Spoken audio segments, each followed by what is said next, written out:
Yeah, your time starts. In the forest deep, they tread so slow. With wisdom ancient, their stories flow.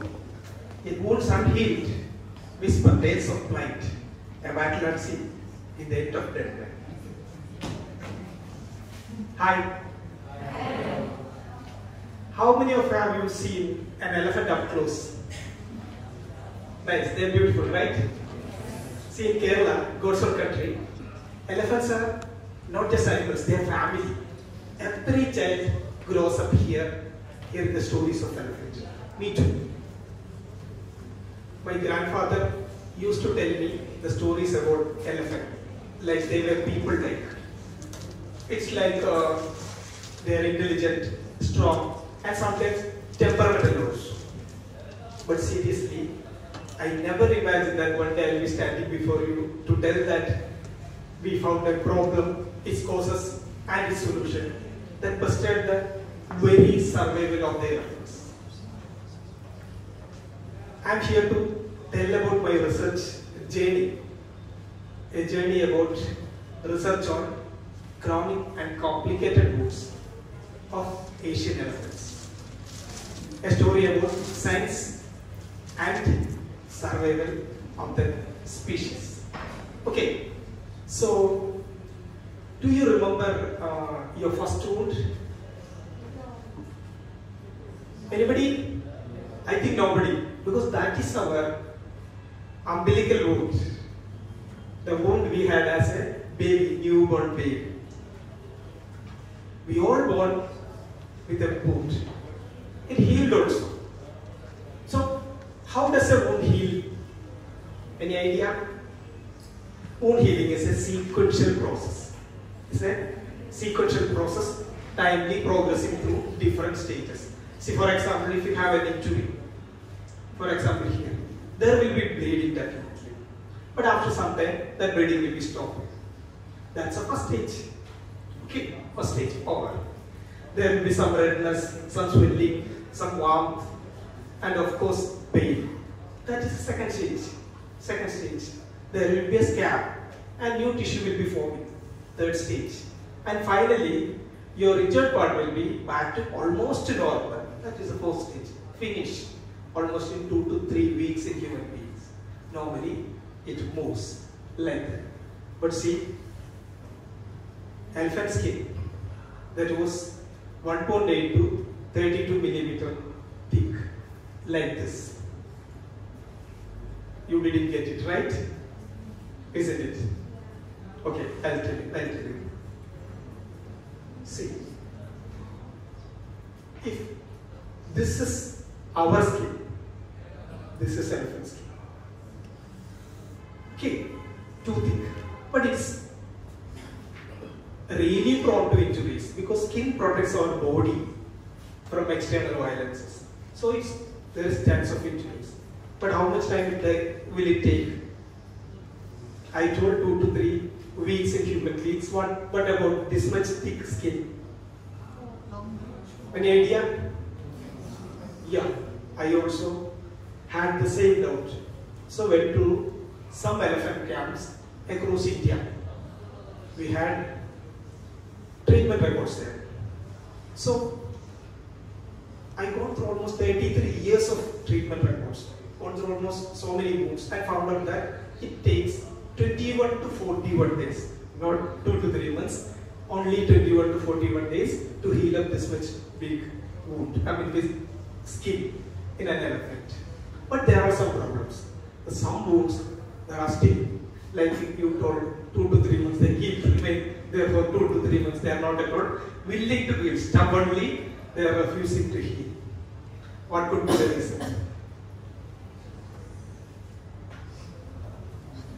How to find it out? It's a bit difficult, right? It's stuck in some reason, some stages. Which stage? Not in the first stage. Like the bleeding, if it stops, you can make out. But must be in the second stage, like the swelling, the temperature, the warmth, and the pain. Maybe in this stage. But it's easy in pictures, right? What about in the reality? The thick black skin How can you make out in this thick black skin? The swelling, all those things. No way, right? I resorted to technology. So you must be remembering that during COVID times, people used to check our temperature from a distance, like pointing something against you and checking whether you are having fever or not. I resorted to the same technology, infrared thermal imaging, and got the picture like this. It was easy to make out where the wound is, or why the wound is swollen with a change in temperature. Nice. But that means it is stuck in that particular stage, it's not further moving. But what will be the result? The reason may be, or the reason is actually contamination of the wound. Wound gets contaminated. It leads to infection. See, there's an injury in the lip or in the trunk of the elephant. It affects its feeding. It affects its movement. Okay? And sometimes, if the infection spreads up, you know, it can go up to other organs. It can lead to multi-organ failure and death. A wound infected can kill an elephant, right? Because there are some causes, that is the microbial organisms. But how to find a microbial organism? There are some techniques. See, if this is totally dark and I am using a torch to see you people, I can see one or two at a time. Same line with our technologies like microbial identification using techniques, traditional techniques. But if the light is on, I can see everybody, right? That is why we resorted to a molecular technique called 16S rRNA sequencing. It is like finding the culprits with their genetic footprint. Everybody is there, we can find them. But the results was astonishing. Like this. We got bacteria from human periodontal pocket, that is from the mouth of a man.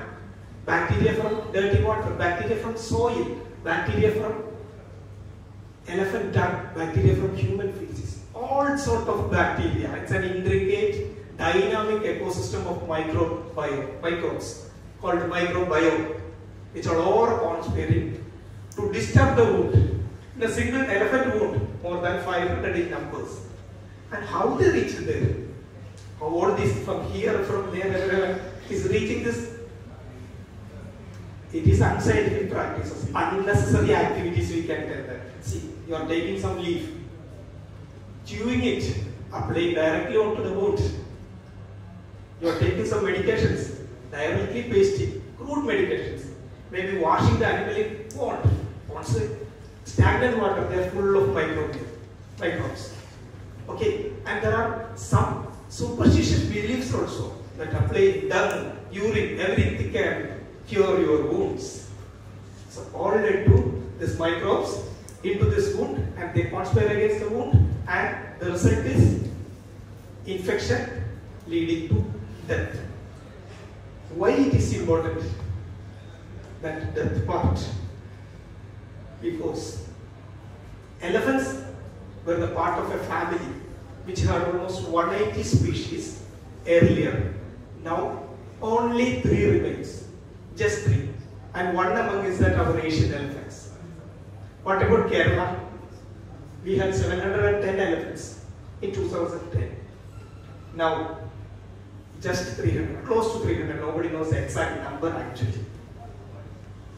See, elephants are healers. They heal ecosystem. They heal ecosystem as keystone species. But who heals their wounds? I told wound healing is a natural process. But in captive animals, we need to support the wound healing scientifically. Who need rest? Who need support with some medications? Who need protection from contamination? Give it scientifically. Your unnecessary actions is killing the elephant, killing the species. See, there will be tomorrows, but there may not be elephants. We will be seeing them mostly as dolls, as we see dinos now, if you are not going to that. Thank you.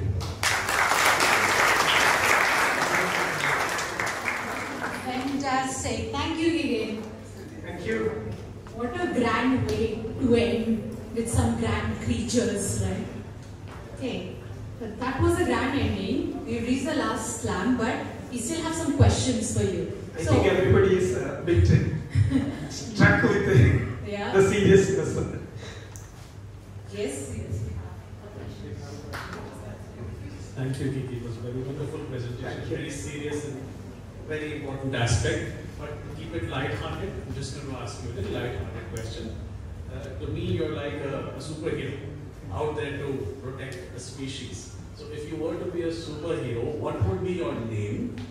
And secondly, like, you know, every character that you remember, Mogambo, what does he say? What does Gabbar Singh say? So what would you like